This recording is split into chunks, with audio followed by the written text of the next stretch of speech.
On today's Primetime local news, City Council approves funding for pedestrian safety. We check out a celebrity hockey game that took place in Wainwright for a good cause. Plus, the CPCA season continues as we take a look into the races happening this weekend.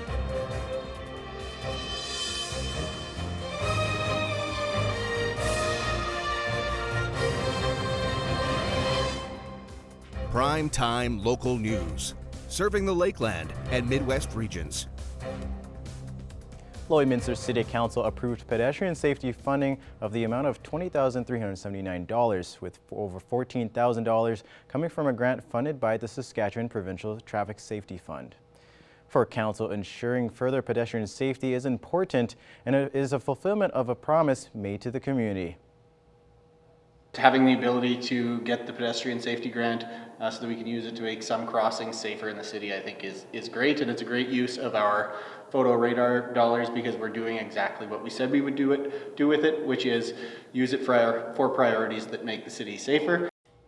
One of the key areas the funding is going to is towards crossings on Highway 17. We want to ensure pedestrian safety.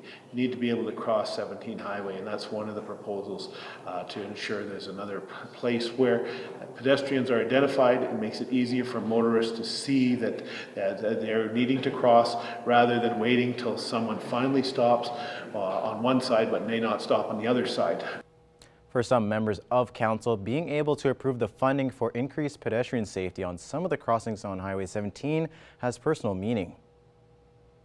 Specifically, crossings at Highway 17 have a soft spot in my heart, as when I was 9 years old, my 12-year-old brother broke both his legs by being hit in a car at a crossing on Highway 17. So, it was something that was devastating to our family at the time. So just knowing that the steps we're taking now could potentially prevent another incident like that from happening is very important to me.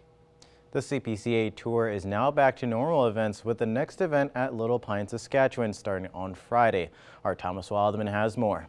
It was an exciting 2 weeks of chuck wagon racing with the NACC championships here in Lloyd and, of course, the Rangeland Derby at the Calgary Stampede. But now we're back to normal in the CPCA racing with the new event coming down at Little Pine, Saskatchewan, coming up this week starting on Friday, which will always be an exciting one. And so thank you so much for being with us once again, Greg Buchanan, the radio host of the CPCA. Thanks, Thomas. Thanks for having me. And so, Greg, we're now back to a bit more of a standard race with Little Pine here, a 3-day race. Back to 3 barrels. Tell me, how much of an adjustment would it be for all those racers who were either at the Rangeland Derby or at the NACC to go over to a much smaller event in a sense? It's the same size track, so there's a little bit more room on the track with 3 wagons instead of 4. At the same time, it's what you came out of the North American Chuck Wagon Championship with and what you came out of the Calgary Stampede with.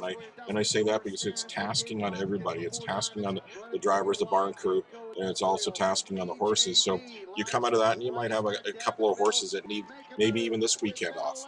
But at the same time, you're right back at it. And it's an exciting time of the season because you have Little Pine and Frog Lake and then Palmaker, Meadow Lake, and then back here for the Lloyd Finals. So it's an interesting time, and there's going to be some drivers that come out of the North American Chuck Wagon Championship as well as the Calgary Stampede with build confidence. You look at a Dallas Stick in Calgary that, he struggled at times, but he finished off very strong. Jamie Labaking was simply lights out the NACC and was in that dash, won the aggregate title, and he looked phenomenal at times. Logan Gorse, just very consistent. So there's just 3 guys to talk about. And some other grid shows, Kevin Desjardins, a rookie driver in the CPCA, really showed well at the NACC. So another confidence builder for that new driver to the CPCA. So you mentioned JB Labaking and Logan Gorse, 2 racers who were in that dash for cash at the end of the day at the NACC. And of course, Jamie Labaking was the aggregate winner. Do they have kind of that favoritism going into these next few events being a bit more standard to try and compete for that CPCA Top Driver Championship? Logan and Jamie are on the track. They have a chance to win day money. They're that good. And Jamie's been that good. Those in the sport of chuck wagon racing simply are in awe of Jamie and Labaking's 2 outfits right now. He's been sensational. The times that he put on that track are some of the best times we've ever seen on that track, very close to track records a couple of times during the NACC. So look at Jamie to continue. And Logan Gorst is just consistent. And Logan Gorst never won a heat, never had a day money win at the NACC. And what does he do? He's in the dash. So he's one of those kind of drivers that just kind of does what he has to do, stays out of the penalties. And if he does that, then look for Logan Gorst on that final Sunday here in Lloyd to have a shot at a Canadian title once again. Greg, there were a few other drivers who looked really good at the NACC championships, such as a Preston Faithful, who are pretty high in the CPCA standings. Are they going to be trying to make up some ground this weekend at Little Pine? They're going to go into Little Pine and they're going to get a chance, especially Preston. And what he did coming off barrel number 4 on night number 8 is going to be something that people are going to be talking about for quite some time. And Heath Stewart was the rail away coming off barrel number 4 in one of the great runs we have seen on that track as well. So Preston is another driver that just continues to gain confidence, wins the Wainwright Stampede, gets the dash in Onion Lake, and look out for Preston Faithful to make up some ground there too. And then you look at the likes of one guy is Brad McMahon. Brad McMahon didn't start in Yorkton, so he starts off behind the 8 ball on the season, but at the same time, Brad McMahon is a driver that at the NACC was knocking on the door for that final 4 there and couldn't crack that top 4. But if that show goes any longer, he's probably moving up in the standings. So Brad McMahon, a driver that look out for a few good things for him as he looks to move up in the standings the next few shows. Thank you, as always, for all the information, Greg. And like I said, Little Pine will be starting on Friday and will be continuing to go on until Sunday for the usual championship Sunday. Thank you so much. And now I'll throw it over to Abby St. John, who will give us our first weather forecast of the evening.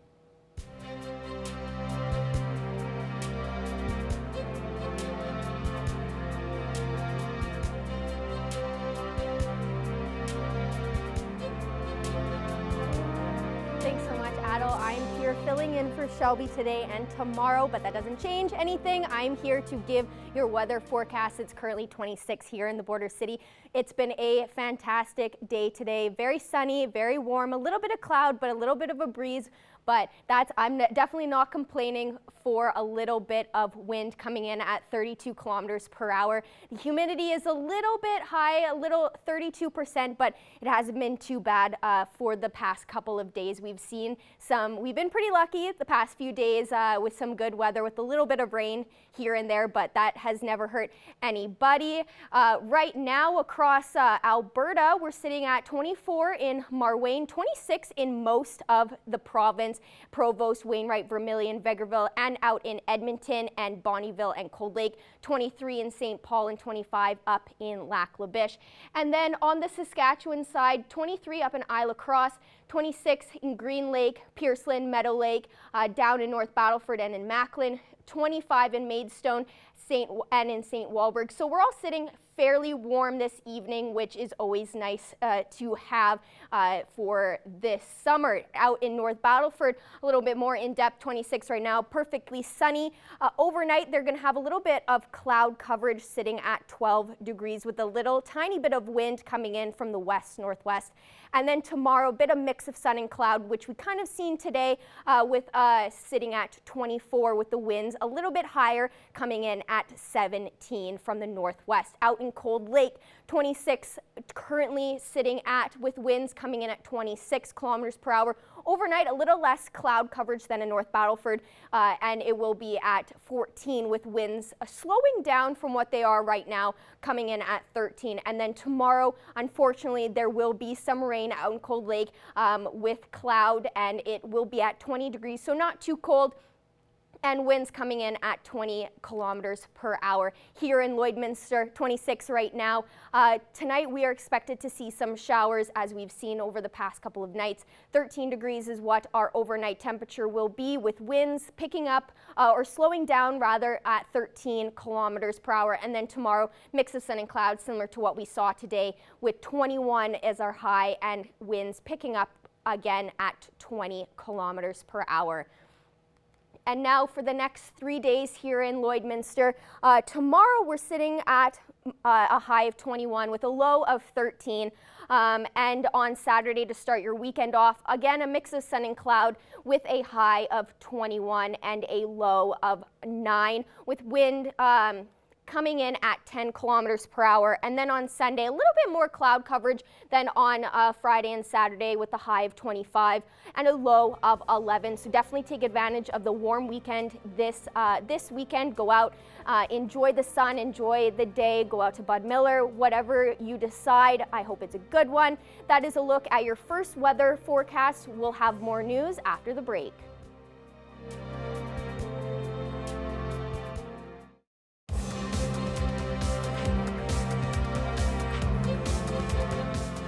The 4th annual celebrity hockey game took place Wednesday night in Wainwright that features some NHL and junior level talent from all across the province. I have more on that story.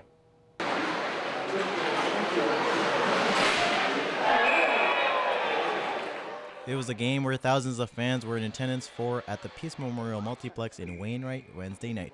The 4th annual celebrity hockey game features some top local talent. One of them would be Irma native Jagger Furcus, who was drafted 35th overall in this year's NHL draft by the Seattle Kraken. Seeing last year, there's quite a bit of fans out there, and even tonight, it's awesome to get the support, especially because you get lots of family and friends around here that come to this game. It's pretty special to me, and it's awesome to be back home playing with lots of friends as well, and it's even better to get the win at the end. The purpose of the game was to fundraise money where all proceeds of admission to the game and 50-50 would go towards the Rotary All Seasons Park, which is expected to open by next year. Something that Seattle Kraken's Carson Soucy says is huge for the community. There's so many young athletes around this area now, and it's huge to get stuff like that to keep them around this area. I know just even before I kind of started training, working out around here, there wasn't much, so it's nice to see kind of just with the facilities that they're getting and leaving the rink, the ice in the summer. It's nice to have all these young skaters staying around here. So other players that suited up for the game were Carter and Matthew Savoy, who are both NHL prospects for the Edmonton Oilers and Buffalo Sabres respectively, with Matthew going 9th overall in this year's NHL draft. Despite the celebrity hockey game being its 4th annual, this was the first time the game was held in Wainwright, something that 10-year hockey pro Adam Huxley didn't think would happen. It's just a testament to what's going on around this area. It's just a hotbed. I mean, if you go into the stat pack with some of the kids that were here tonight, you know, you got 100-point Western League guys in a year, and you got draft picks, you got NHL players, you got guys that won national championships, scored in overtime. Huxley added that he hopes to have the 5th annual celebrity game taking place in Wainwright for next year. For Primetime Local News, I'm Adil Ahmed. And now I'll toss it over to Abby St. John, who will give us an extended look at our weather forecast.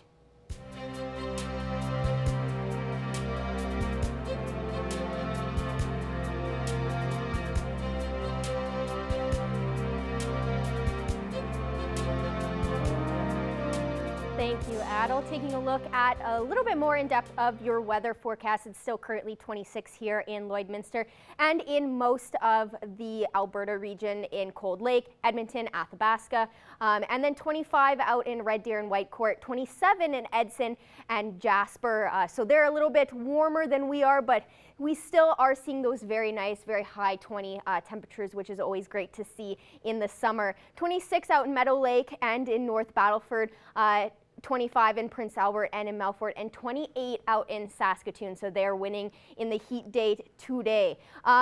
More northern temperatures, a little bit cooler, 22 in Buffalo, Narrows, and La Loche, 16 up in Uranium City, 15 in Stony Rapids, 14 in Wollaston Lake and in South End, and 20 out in La Ronge, and 21 out in Flin Flon. So a little bit cooler temperatures, but it is to expect up north.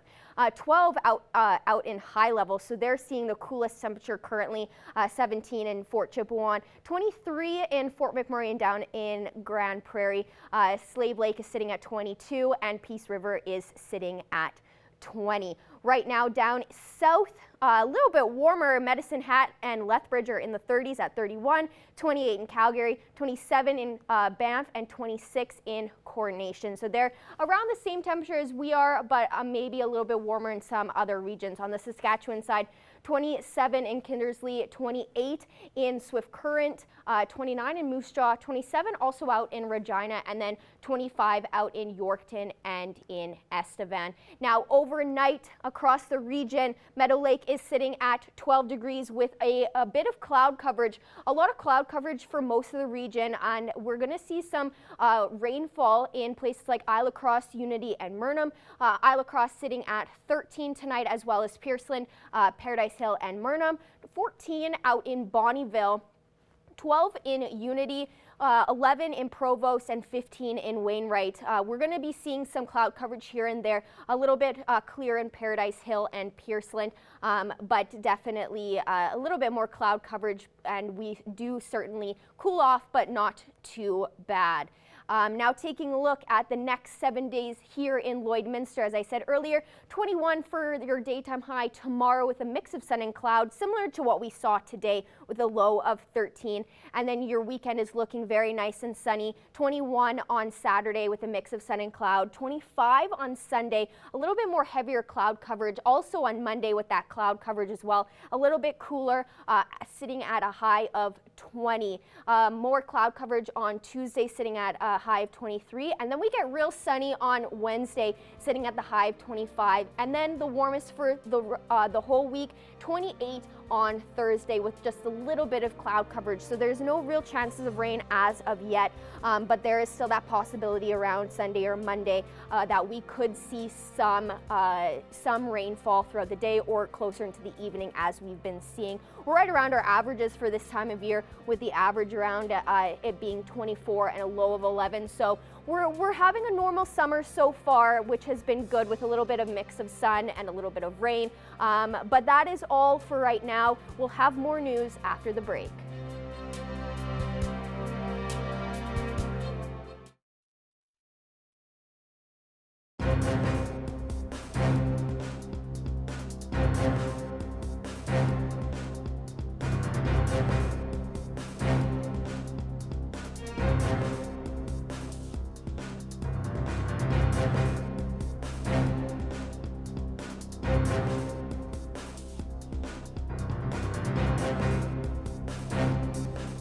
Joining us today for Primetime Local News is Michelle Neufeld with the Lloydminster and Area Brain Injury Society. Thank you so much for taking the time to speak with us today, Michelle.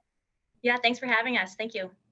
Of course, I'm really glad we're able to speak about this, have some positivity out here in the community, because we are speaking on the third annual Bones tournament that's coming up here for Labus. For all the lovers of the game out here in the community are going to be really excited to hear about this. And we're speaking about this well ahead of time to help get the word out. But let's just kind of start off with talking about what time and when this will be. Yes, for sure. Yes, we are super excited to be having our third annual Bones tournament, and we are hosting it on August 27th out at Kit Scotty.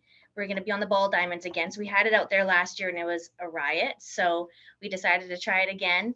Yeah, well, it's a one-day tournament. So that's all you got to commit to. You know, we're asking everyone to come out is for one day, have some fun, play some bones, lots of games. It's a really great time. So we're really looking forward to it. We have 32 teams available. So we still have a few spots left. So this is why we really appreciate you guys reaching out. So this would be great to have a few more teams be able to get a hold of us and sign up. It's just $100 a team, and there's 4 of you on the team. And if you have heard of it or played it, you know it's a great day of fun. So yes, I personally love the game Bones. I have it out at my lake lot every summer, and there's always a great time, brings out that competitive spirit, and everyone just has a blast. So hopefully everybody that hasn't tried it out here can, give it a shot and come check out the third annual one. And for the first and second annual Bones tournament that Labus has had, have you been seeing that strong support from residents that have been coming out and just having fun with it? yes, absolutely. You know, that goes for all of our fundraisers that we're able to do with our community. We find we have fantastic support. So we so much appreciate it that, since there was really nothing around Lloyd that had the Bones tournament, we decided that we'd give it a try. And I know the game inside out. So I thought, what the heck, we may as well see what we can do. And the support has been fantastic. So, it's just, like I said, a great way to come out and have fun, but it's for charity, so it's a win-win for all. And yeah, it's so appreciated. So yes, we appreciate everyone coming out and supporting. And I know you're already speaking a little bit about what's all involved in it, but can we expand a bit more on that for just people that haven't heard of this tournament, that, what exactly for the charity that it goes towards for these proceeds, and what exactly is all involved in the exact tournament that they can expect when they join for this year's? For sure. So yes, all of our fundraisers and everything that we do for Labus, all the proceeds directly come back to our organization and provide free programming and supports for people with brain injuries in our community. So these are really crucial for our or for our organization, these fundraisers, as they are over 60% of our proceeds and income for the organization. So, you know, just coming out and having a great time, but the support that it gives our organization is huge. So that's why it's fantastic. And as for the actual day, yeah, we have registration starts around 9:30, I think. And so everyone will come out and we'll figure out where and what time you play at. And the day will run until about finals around 5 or 6 at night. So it's a kind of a little short and sweet day.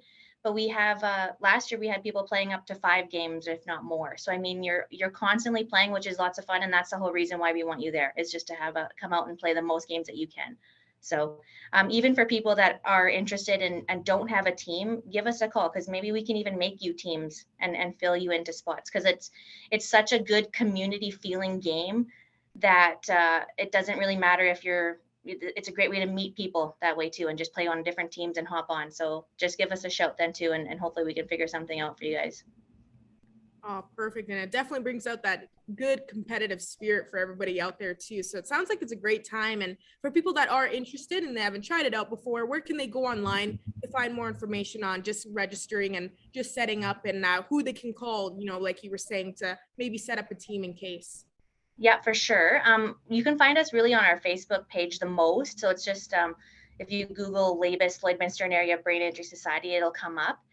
And yeah, you can also call us at 306-825-7212. So you can kind of send us a message or yeah, on Facebook, or give us a shout. And yeah, or just even stop into the office. I mean, you can pop in anytime and check us out too. So. Perfect. Well, once again, thank you so much for joining us today, Michelle. It was really good to be able to speak with you and help get the word out, you know, well ahead of time for people that haven't had the chance to hear about this and can go check it out. So hopefully you see a lot of strong support and everybody can have fun out there. Yes, absolutely. Thanks again so much. And we look forward to having lots of people call in and sign up their team. So we still have a month away, so that'd be great to hear from a few more teams yet. So thank you so much.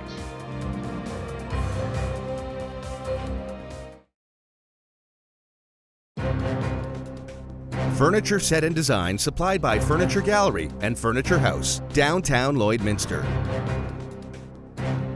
I'm joined today by Media Relations Manager of SGI, Tyler McMurtry. Tyler, thanks so much for joining me once again to talk about this. Always happy to. There were 480 impaired driving tickets given out in June. Is that a lot?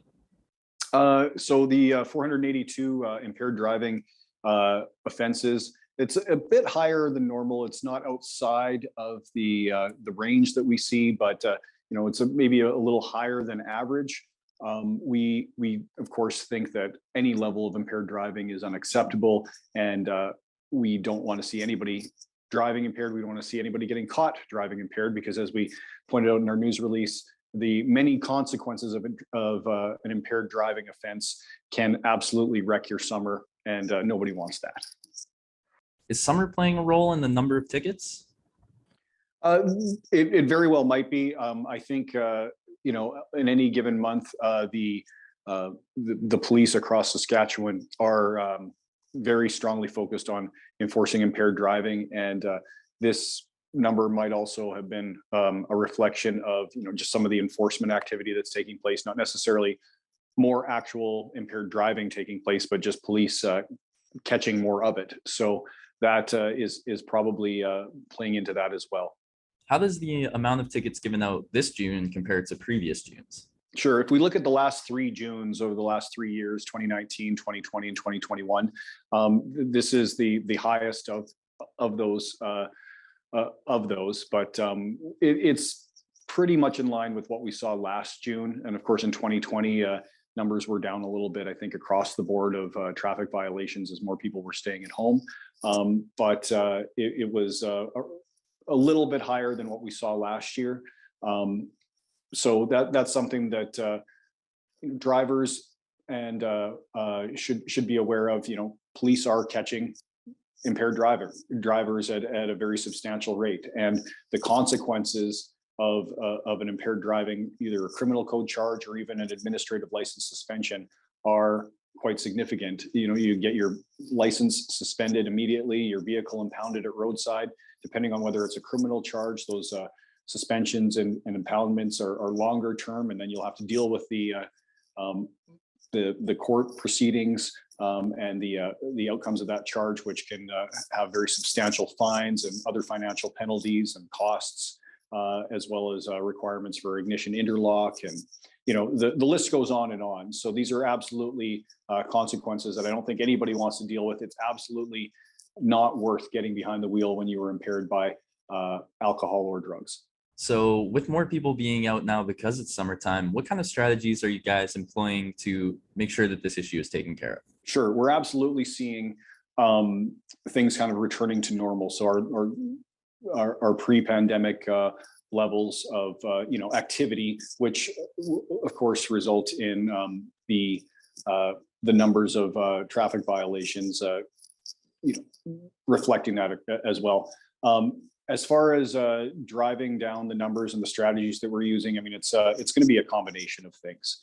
Awareness interviews like this one, our public safety awareness campaigns. We've got a new one out called Stick with Safety, which focuses on those big four traffic violations, or the traffic concerns and the positive actions that we all as drivers can take to make our roads safer and make life better for everybody. So talking about the importance of finding a safe ride, just drive, not driving distracted, watching your speed, and buckling up, of course. And we've talked about that on a number of occasions.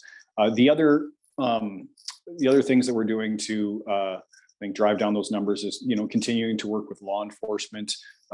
We are proud to fund traffic enforcement positions. SGI and the provincial government of Saskatchewan fund additional traffic enforcement positions. And since that initiative has begun a number of years ago, we have seen the number of collisions, injuries, and fatalities resulting from auto collisions coming down substantially, and our roads are getting safer. We're doing a number of things, for our partnerships with groups like MAD that help bring that awareness and involve the public in fighting impaired driving through things like the Report Impaired Drivers program, and just helping people understand the real life consequences of impaired driving. And it's not just those legal consequences I referred to earlier. The real human cost is, of course, people losing their lives or being significantly injured as a result of impaired driving. We don't want anybody to see that happen. The other things that we're doing, prioritizing safe driving in a number of ways. SGI has the Safe Driver Recognition Program, which rewards good driving behavior through insurance discounts, and it also disincentivizes risky driving behaviors through financial penalties or loss of those discounts when people cause collisions or get traffic convictions that results in demerits that can carry additional penalties. So there's a number of ways that we're fighting this, and we'll continue to do so. It's just humans looking out for each other, right? That's a really good way of putting it. It's not just about what we're doing on the road, it's about what we can do to look out for everybody else. And, if you watch your speed, buckle up, drive without distractions, and of course, never get behind the wheel impaired, you're going to make the roads safer for everybody. Well, unfortunately, that's all the time we have. Tyler, thank you so much again for joining me and taking the time to talk. All right. You have a great one, Marcus. Nice talking to you. Taking a final look at your 7-day forecast, a high of 21 both Friday and Saturday. So a nice weekend, 25 on Sunday. And then next week cools off just a little bit on Monday with a high of 20. And then back up again on Tuesday with a mixed sun and cloud with 23. And then a very sunny day on Wednesday with a high of 25. And then the warmest day of the week next Thursday at 28 with a mix of sun and cloud. And that is a final look at your 7-day forecast. Thank you very much for that, Abby, and thank you all for tuning in. Stick around for Primetime Local News at 6 coming up next.